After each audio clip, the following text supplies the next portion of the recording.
सरस त्रिपाठी जी से, जो किसी परिचय के मोहताज नहीं और उन्हीं से जानते हैं उनकी सफलता की असल कहानी। स्वागत है आपका बहुत बहुत मेजर साहब।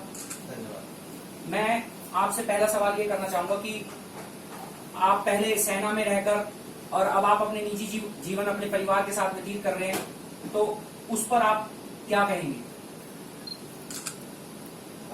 सेना छोड़ करके निजी जीवन में आना मेरा अपना निर्णय था। घर की परिस्थितियां ऐसी थी कि मैंने निर्णय लिया कि शायद मुझे 8 साल सेना में काम करने के बाद सेना से अलग हो जाना चाहिए, मगर अगर मुझे मौका मिले तो मैं फिर से सेना में काम करना चाहूँगा। जैसा कि अभी हाल ही में आपकी किताब का विमोचन हुआ है, कश्मीर में आतंकवाद का आंखों देखा हाल, क्या था उस किताब में? कुछ आप हमारे दर्शकों को बताएंगे? अवश्य।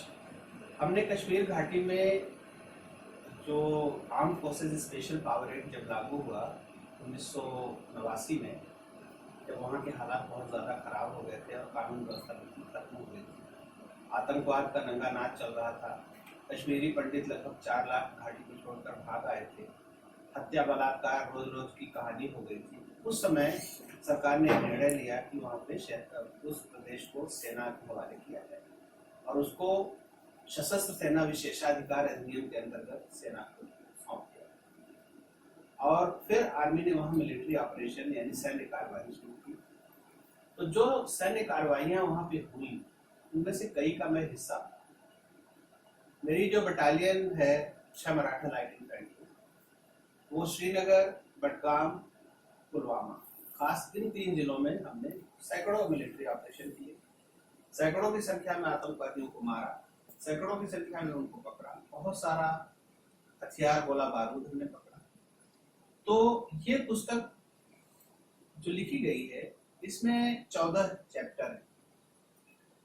ये वो खास चैप्टर है जिन मिलिट्री ऑपरेशंस में कुछ खास ऐसी घटना हुई जो मेरे मन मस्तिष्क में रच बस गई। ये जरूरी था कि मैं इसको दुनिया के लोगों को बताऊं कि वहाँ क्या हो रहा है। इसलिए कोई ऐसा ऑपरेशन आप हमारे दर्शकों को बताएं जो कि आपने भी उसमें साथ रहकर काम किया हो?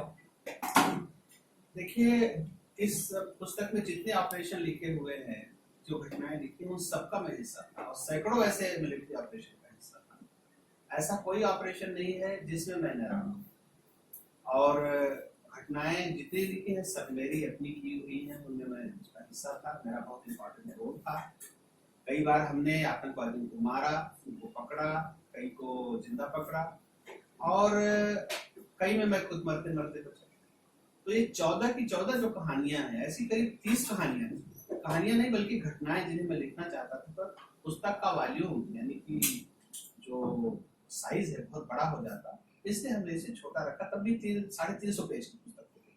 तो इन 14 ऑपरेशंस में, जैसा कि मुझे ज्ञात है कि आपने पहले ये पुस्तक अंग्रेजी भाषा में लिखी थी और फिर इसको हिंदी में लिखना पड़ा, ऐसा क्या कारण था कि आपने इसको हिंदी में भी इसका विवरण दिया? जब मैंने अंग्रेजी में पुस्तक लिखी तो पहले तो उसके विमोचन में डॉक्टर जनरल वीके सिंह आए थे। तो वहाँ पे कई पत्रकार बंधुओं ने, आप जैसे लोगों ने कहा कि साहब अंग्रेजी में सभी की पहुंच नहीं है, तो आप इस पुस्तक को हिंदी में क्यों नहीं लिखते? और कई ने तो ये पूछा कि आपने इसे हिंदी में क्यों नहीं लिखा? तो मैंने उसका कारण उन्हें बताया। 2 कारण थे। एक तो हिंदी, ये पुस्तक मैंने खुद अपने हाथ से ही टाइप करके लिखा था लैपटॉप पे। आजकल तो सब लैपटॉप पे होता है। और हिंदी की टाइपिंग में मुझे बहुत परेशानी थी, मुझे बिल्कुल नहीं आता था, तो वो एक बहुत बड़ा हैंडीकैप था। तो मैंने सोचा पहले हम इसे इंग्लिश में करते हैं। दूसरा कारण ये था इसको हिंदी में न लिखने का कि हम भारत के लोग तो ज्यादातर कश्मीर के हालात को जानते हैं, लेकिन दुनिया के लोगों को पता नहीं। दुनिया के लोग वही जानते हैं जो अखबार के लोग बताते हैं या जो प्रोपेगेंडा यानी जो मिथ्या प्रचार करके बताया जाता है। तो हमने सोचा कि ये जो फुट सोल्जर ग्राउंड रियलिटीज हैं, जमीनी सच्चाइयां जो है, उन्हें दुनिया को बताया जाए। और दुनिया हिंदी में नहीं समझती, उसको अंग्रेजी में बताना पड़ता है। इसलिए मैंने वो पुस्तक लिखी जो 2015 में Holi Sinners search of Kashmir के नाम से प्रकाशित। आपने जब आपकी पुस्तक का विमोचन हो रहा था तो एक अटूट उदाहरण आपने दिया था बेनजीर भुट्टो और अटल बिहारी वाजपेयी जी का, वो उदाहरण भी हमारे दर्शकों को आप बताएं। वो बड़ा इंटरेस्टिंग है और उसमें कश्मीर समस्या के समाधान या उसके उलझे होने का बहुत बड़ा मूल है। जब अटल बिहारी वाजपेयी जी उस समय लीडर ऑफ अपोजिशन यानी नेता प्रतिपक्ष थे, तो संयुक्त राष्ट्र संघ के किसी सम्मेलन में भाग लेने गए। तो ये बड़े बड़े नेता जो हैं उनका आपस में मेलजोल होता है, चाय कॉफी को बैठ जाते हैं, भले ही दुश्मनी हो या तनाव हो तो भी।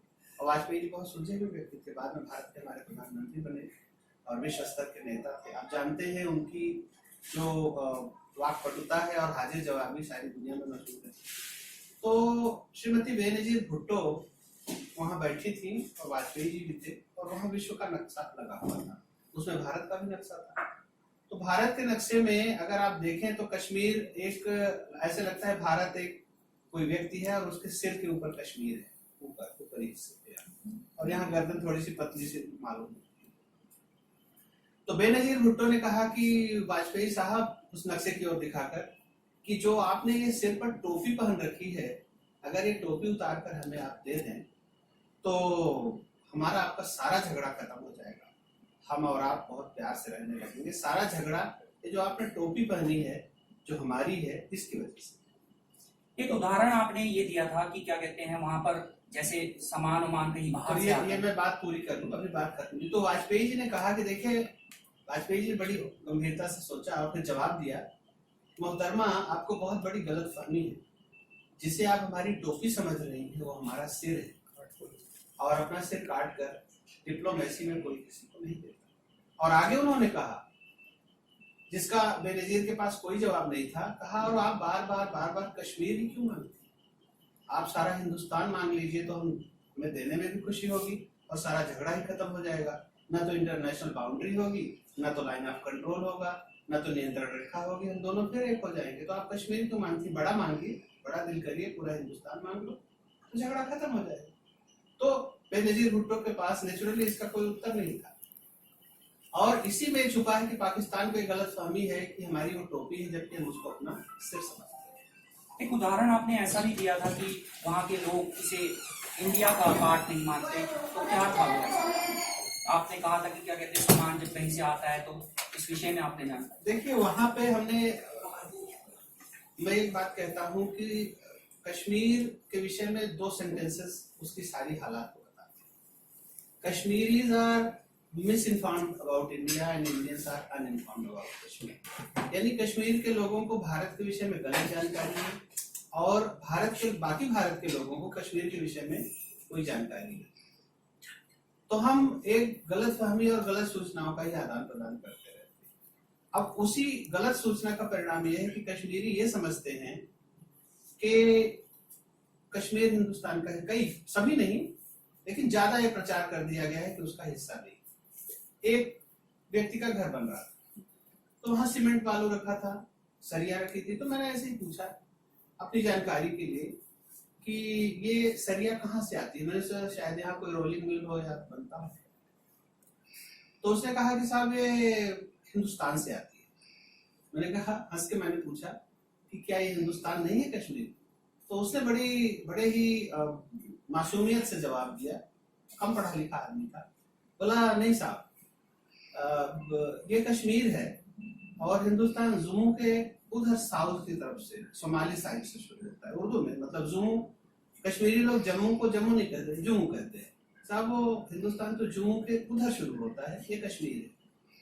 तो ऐसी सोच है वहां कि कश्मीर हिंदुस्तान का हिस्सा नहीं। आजकल आपने देखा होगा कि यूथ पढ़ तो रहा है पर अपने कैरियर पाथ को वो नहीं कर पाता है कि मतलब मुझे कहाँ पर जाना है, तो यूथ के लिए इस विषय में आप क्या कहेंगे? कश्मीर का जो नौजवान है वो तो बहुत इंटेलिजेंट है, बहुत पढ़ा लिखा है, मतलब जो पढ़ने वाले हैं पढ़ते भी, उनमें सारी काबिलियत है कि वो कुछ भी कर सकते हैं। क्यों? वो बहुत इंटेलिजेंट रेस से आते हैं।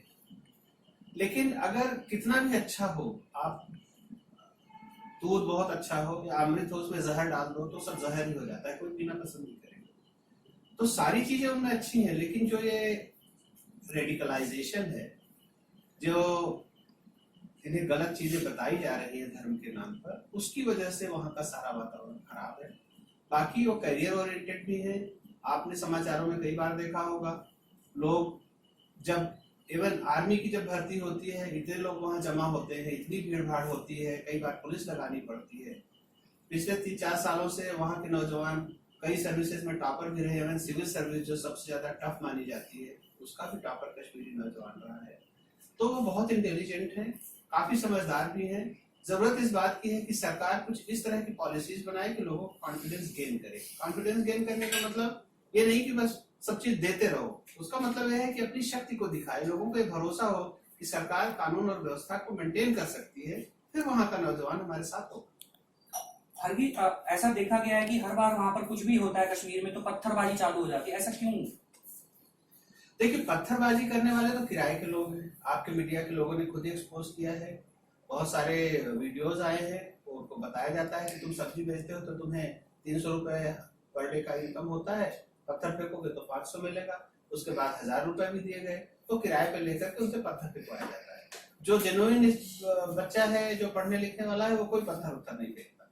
ये पत्थर फेंकने वाले जो लोग हैं वो लोग हैं जिनको कोई काम नहीं है और उनको लगता है यार हम काम करते हैं तो 500 मिलता है, पत्थर फेंकने पे 1-2 घंटे पत्थर फेंक तो 1000 मिल जाएगा।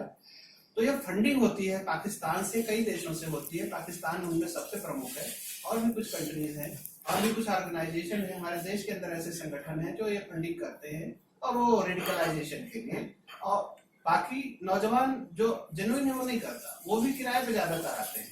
तो पत्थर फेंकने का कार्यक्रम इसलिए होता है दुनिया को दिखा सके वहां विरोध है, उतना विरोध नहीं जितना दिखाने की कोशिश करते हैं। अब जब से इस सरकार ने डिमोनेटाइजेशन किया, काफी कंट्रोल किया, उसके बाद आप देखिए पत्थरबाजी हो रही है क्या? क्योंकि पैसे नहीं मिल रहे तो पत्थरबाजी बंद हो गई। जो कश्मीर में आतंकवाद का आंखों देखा हाल आपने किताब लिखी है, उसमें ऐसा कौन सा वाक्य है जिससे कि हमारे दर्शकों की भी आंखें नम हो जाए?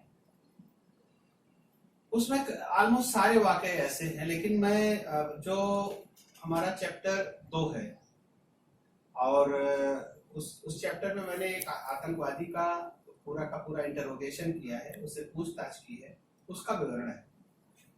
उसको आप पढ़ेंगे तो जो भी पढ़ेगा उसे समझ आएगा कि कितना अत्याचार उन नौजवानों पे हो रहा है, कैसे उनको बरगलाया जा रहा है और कैसे उनकी जिंदगी को तबाह किया जा रहा है। आपकी आंखें नम हो जाएंगी। दूसरा एक वाकया है दादी माँ, मैंने लिखा दादी माँ के प्रश्न। उसमें एक ऐसे औरत की कहानी मैंने लिखी है जिसका बेटा आतंकवादी हो जाता है और उसके वश में नहीं होता उसको आतंकवाद से बचा पाना, क्योंकि जो लोग रेडिकलाइज करते हैं, जो ये धार्मिक उन्माद उनके दिमाग में डालते हैं, वो लोग अलग होते हैं और बच्चे नहीं सुनते। फिर वो वहां से ट्रेनिंग लेकर आता है, बाद में आर्मी के पकड़ा जाता है क्योंकि उसने कई लोगों की हत्या की और कार्डन और सर्च में घेरेबंदी और जो खोजबीन का अभियान होता है तो उसे पकड़ा जाता है। उसके बाद आर्मी उसे लेके जाती है तो हम लोग उसके घर का सर्च करते हैं ये देखने के लिए कि इसके घर में और कोई गोला बारूद हथियार तो नहीं। उसके घर में जब हम जाते हैं, प्रॉपरली सर्च करते हैं, तो देखते हैं घर में कोई नहीं, एक बूढ़ी औरत है, छोटे बच्चे को लेकर बैठी हुई है। वो बच्चा उसी का होता है असल में, क्योंकि उसकी पत्नी इसके आतंकवादी होने के बाद आत्महत्या करके मर जाती है। उनके घर को खोजने के समय हमें उनके घर में एक भी दाना नहीं मिलता, एक अन्न नहीं मिलता और फटे पुराने कपड़े। और तो मतलब इतनी गरीबी होती है उसके घर में, इतनी ज्यादा गरीबी होती है जो कि डिस्क्राइब नहीं कर सकते। तो हमें ये, उसके बाद फिर हम उसको ले आते हैं और वो औरत फिर बहुत रोती और चिल्लाती है कि मेरे बेटे को छोड़ दो। उसको लगता है मेरा बेटा जो है बेगुनाह है और ऐसे ही लोग, क्योंकि उसको और जानकारियां नहीं होती, क्योंकि उसकी एक्टिविटीज का उसको कोई जानकारी नहीं होती है, क्या करता है क्या नहीं करता। तो जिस समय हम उसको लेके आते हैं जवान को, जिस तरह वो दहाड़ मारकर रोती है, वो बड़ा हृदय विदारक दृश्य होता है।